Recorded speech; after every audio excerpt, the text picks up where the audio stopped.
Jangan cuma sibuk dengan mengurus seperti ini. Nanti bait Allah kita diambil. Nanti kalau selesai kontrak bagaimana? Gampang, saudara. Jangan juga ngomong. Cuman ngomong, pelayanan ini Tuhan punya, tapi saudara diam. Nggak boleh. Nggak boleh. Saudara perhatikan Kayafas, orang jahat. Kayafas ini orang jahat. Imam yang jahat. Soni kali dia. Tetapi saudara perhatikan. Kayafas itu bernubuat. Saudara ingat Nebukadnezar?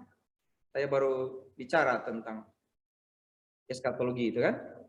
Dia mimpi kepala dari emas, dada dari perak, perut dan pinggang dari perunggu, kaki dari besi, jari-jari dari tanah liat dan besi dicampur.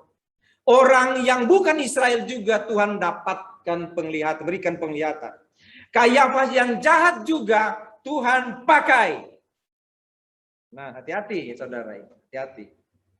Tuhan pakai Kayafas untuk bernubuat.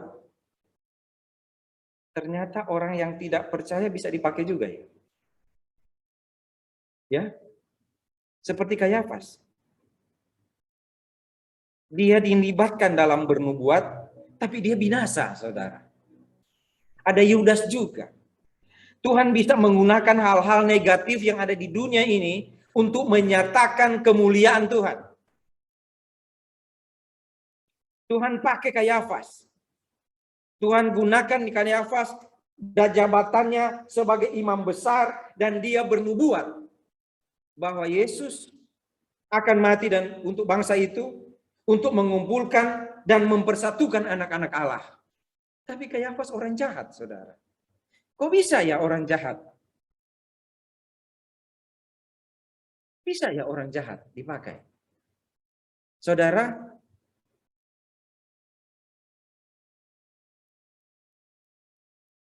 Tuhan menggunakan siapa saja untuk menyatakan kebenaran Tuhan. Untuk menyatakan apa yang akan terjadi. Tuhan bisa pakai siapa saja.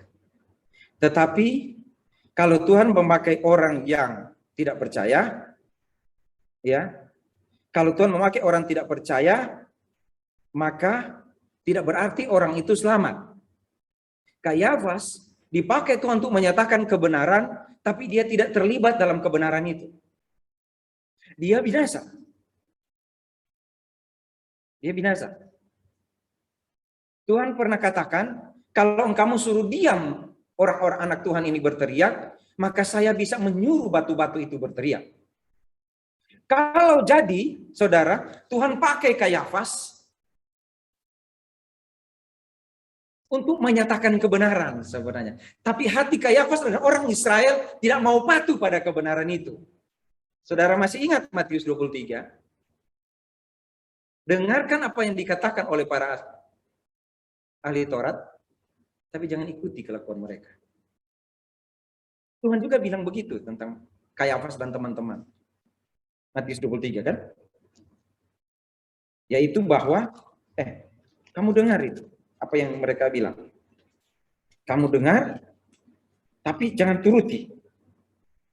Ahli-ahli Taurat dan orang-orang Farisi telah menduduki kursi Musa.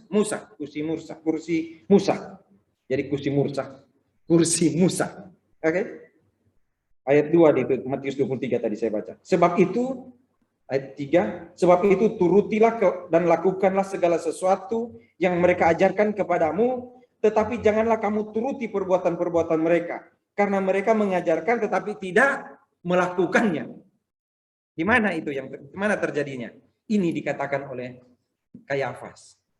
Orang yang salah, ya kan? Dia berdosa, salah dia, tapi Tuhan libatkan dia dalam mengatakan kebenaran walaupun dia binasa. Jadi ada banyak sekali orang yang tidak percaya atau ada banyak sekali hal yang terjadi di dunia ini itu dipakai Tuhan untuk mensukseskan. Kata yang menggunakan kata itu ya. Untuk mensukseskan rencana Tuhan. Tuhan pakai Pontius Pilatus, pakai Yudas, pakai keadaan itu supaya apa yang Tuhan lakukan terjadi.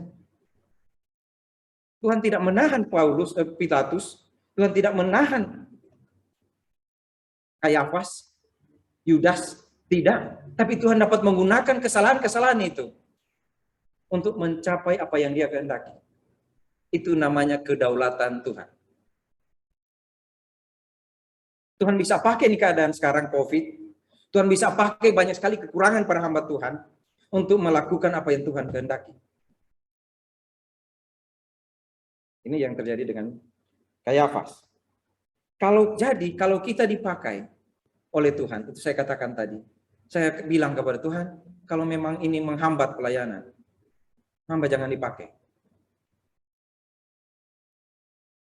Kalau nanti rusak ini pelayanan, nggak usah dipakai. Tetapi kalau Tuhan bermurah hati, kalau engkau masih bermurah hati kepada hambamu, kalau engkau masih bermurah hati kepada hambamu yang banyak sekali kekurangan ini, pakailah untuk hal-hal yang kecil, Tuhan. Pakailah untuk sesuatu yang mungkin tidak berguna bagi orang lain, tapi pakailah. Saya sangat menyadari dan kita pasti sangat menyadari bahwa kalau Tuhan memakai kita, kita tahu kita tidak layak. Jadi kalau kita dipakai Tuhan, itu hanya kemurahan Tuhan semata.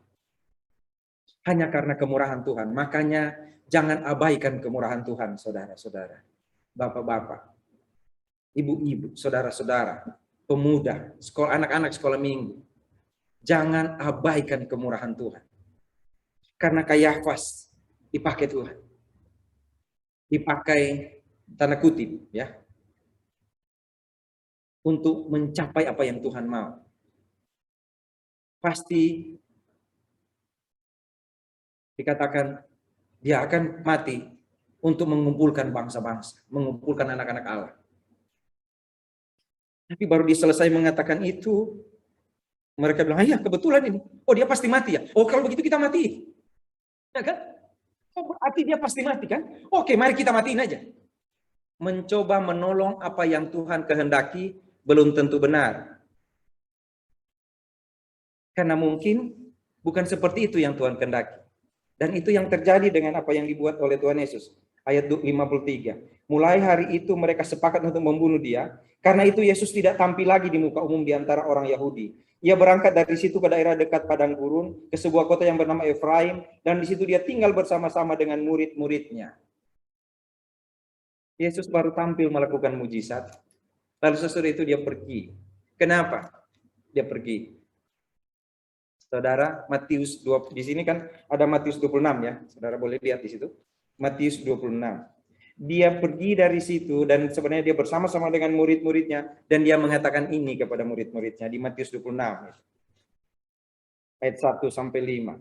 Setelah Yesus selesai dengan pengajarannya, berkatalah ia kepada murid-muridnya, "Kamu tahu bahwa 2 hari lagi akan dirayakan Paskah. 2 hari lagi akan dirayakan Paskah. Maka anak manusia akan diserahkan untuk disalibkan 2 hari lagi. Paskah dan anak manusia akan diserahkan." Yang menentukan itu bukan orang Israel cari Tuhan Yesus. Tetapi dia menyerahkan nyawanya. Pada waktu itu berkumpullah imam-imam kepala dan tua-tua bangsa Yahudi di istana imam besar yang bernama Kayafas. Itu yang tadi, yang saudara baca di Yohanes pasal 11. Dan mereka merundingkan suatu rencana untuk menangkap Yesus dengan tipu muslihat untuk membunuh dia. Jangan waktu perayaan, banyak sekali strategi. Tapi kalau Tuhan, bukan itu yang Tuhan mau buat saudara, mau pakai strategi tetap bengek apa juga nggak bisa. Saya sudah bilang tadi malam ke pengurus, daripada kita nanti ditanya-tanya kenapa BSD tidak punya tanah, gedung untuk gereja, ya kita beli tanah. Tapi tolong hati-hati. Kalau bukan kehendak Tuhan, mungkin kita akan salah. Karena kalau kita dapat melayani Tuhan, itu hanya kemurahan Tuhan saja. Jangan coba-coba melakukan lebih dari yang Tuhan beri. Karena bisa bermasalah. Tapi kalau Tuhan suruh lakukan, lakukan saja. Dari mana kita tahu? Dari sini. Belajar strategi dari sini. Orang-orang Farisi melihat apa yang Yesus lakukan. Mereka menjadi marah. datang pada imam besar Kayafas, dan Kayafas dipakai Tuhan untuk mengatakan kebenaran. Tapi karena hati mereka binasa, mereka tidak percaya itu. Mereka berpikir bagaimana cara supaya Yesus dapat dihilangkan dari muka bumi. Nggak bisa. Orang-orang Yahudi, orang-orang Israel, ada yang percaya pada Yesus. Dan mereka bertahan terus percaya. Sampai kalau saudara perhatikan di Kisah pasal 2, mereka banyak yang percaya pada Tuhan Yesus. Mereka perlu diajar. Mereka perlu belajar. Mereka perlu diajar. Itu sebabnya murid-murid membimbing mereka. Ketika ada banyak orang percaya pada Tuhan Yesus, maka tugas daripada murid-murid adalah membimbing mereka. Ini yang harus terjadi bagi kita di GABSD untuk para pelayan. Tuhan membuka jalan. Ada banyak orang-orang yang percaya pada Tuhan Yesus dari pelayanan ini lewat Zoom ini. Dan tugas kita adalah melayani mereka. Kita harus melayani mereka. Itu saudara lihat di Kisah pasal 2 dan seterusnya bagaimana strategi pelayanan itu. Lalu Kayafas, orang yang jahat tapi duduk di kursi Musa. Alkitab bilang keturunan ular beludak. Alkitab bilang kamu bukan keturunan Abraham, tapi kamu keturunan ular beludak. Iblis adalah bapamu, itu kata Tuhan Yesus kepada Kayafas. Tapi Kayafas Tuhan taruh di mulutnya sesuatu yang benar. Yesus akan mati untuk mengumpulkan orang anak-anak Allah.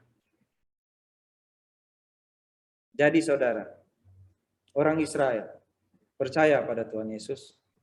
Ada sebagian yang tidak percaya, ada orang tidak percaya, tapi Tuhan bisa pakai untuk menggenapkan kehendak Tuhan dalam dunia. Dan Tuhan Yesus bukan bodoh. Ketika dia dicari untuk dibunuh, dia menyingkir, tapi dia mendidik murid-muridnya. Dia bilang pada mereka, tidak lama lagi anak manusia akan pergi. Dan sesudah tiba waktunya, dia bilang, telah tiba saatnya. Aku bersyukur kepadamu Bapa, karena engkau mendengar. Saudara, jika sekarang kita adalah orang percaya pada Tuhan Yesus, semoga kita adalah orang-orang yang selalu menyadari kemurahan Tuhan dalam hidup kita. Jikalau Kayafas yang jahat dipakai Tuhan walaupun dia binasa, bagaimana dengan anak-anak Tuhan yang sudah percaya pada Tuhan Yesus? Seharusnya jangan membuat Tuhan memakai orang tidak percaya untuk menggenapkan kehendak-Nya. Seharusnya dia pakai anak-anak Tuhan untuk menggenapkan kehendak-Nya dalam di dunia ini. Dan kitalah orang-orang itu. Ada banyak sekali kekurangan, saudara. Saya pribadi mesti mengakui itu. Saya tidak tahu, saudara.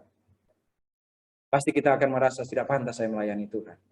Tapi kita adalah orang percaya, saudara. Kita adalah orang percaya. Jangan sampai Tuhan menangis. Jangan sampai Tuhan terharu. Jangan sampai masgul hatinya. Karena kita tahu kebenaran. Tapi kita menjadi orang yang punya hati dan pikiran seperti orang tidak percaya. Jangan buat Tuhan Yesus menangis. Pergi keluar seperti Lazarus, bebas dari masalah. Dan bersyukur pada kemurahan Tuhan. Karena dia masih mau pakai kita. Apapun keadaan kita. Dunia ini akan dibentuk selalu dalam bentukan Tuhan. Untuk mencapai apa yang Tuhan kehendaki. Tetaplah bersyukur. Karena Tuhan bermurah hati. Mau memakai kita. Tetaplah bersyukur. Karena Tuhan yang menentukan langkah dunia ini. Tuhan yang menentukan langkah hidup kita. Bersyukurlah kalau Tuhan memakai kita. Tuhan Yesus menguatkan saudara. Jangan sampai setelah ibadah ini selesai, pikiran kita kembali lagi pada kemunduran. Tapi jadilah, tataplah ke depan, lihatlah Tuhan. Jangan balik lagi ke belakang, karena engkau akan jadi seperti tiang garam, seperti yang ibu-ibu renungkan. Engkau akan mati berdiri di situ, menghambat orang lain untuk melayani Tuhan. Tuhan Yesus memberkati saudara. Tetaplah bersyukur. Mari kita berdoa.